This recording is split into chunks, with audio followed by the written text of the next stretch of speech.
रात के 12 बजे अपनी कार लेकर एक सड़क से गुजर रहा था। मेरी गाड़ी की स्पीड करीबन 80 किलोमीटर के ऊपर थी।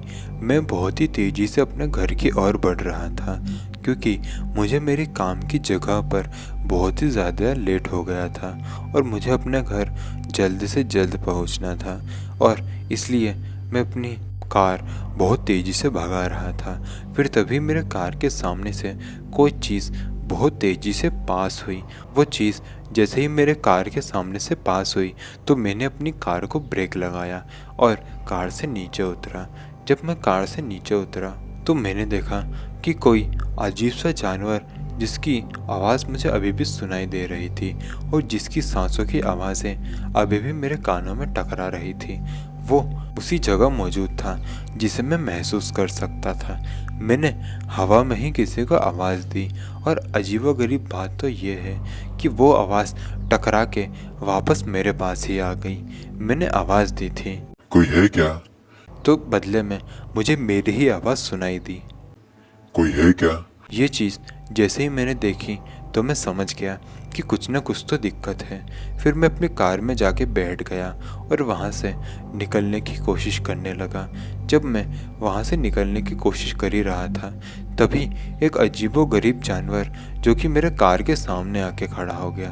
वो अजीबोगरीब जानवर था जिसको मैंने अपनी ज़िंदगी में पहले कभी नहीं देखा था। उसका बॉडी का स्ट्रक्चर भी बहुत अजीब सा था। उसके शरीर पर एक भी बाल मौजूद नहीं थे और उसकी आंखें एकदम सफ़ेद थी और उसका पूरा का पूरा शरीर ही सफ़ेद था और वो अपने 4 पैरों पर चल रहा था।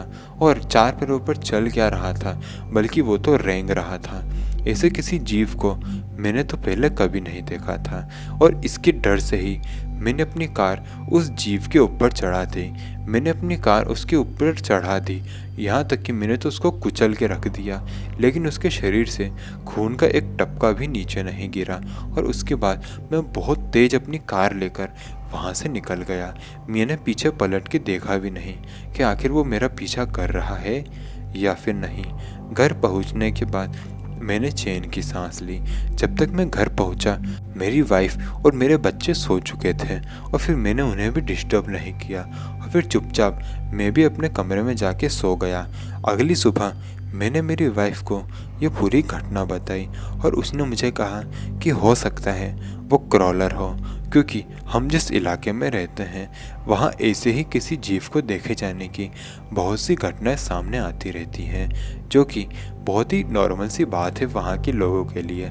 लेकिन जो भी इंसान उसके चंगुल में फंसा है उसका यही कहना है कि जब भी वो किसी को दिखाई देता है तो वो हमेशा सबसे पहले सीटी मारता है।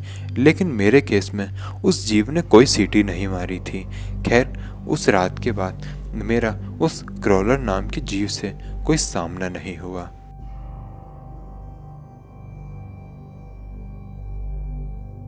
Friends, press the like button if you like the video and share it with your friends and family members, and subscribe my channel for more videos like this.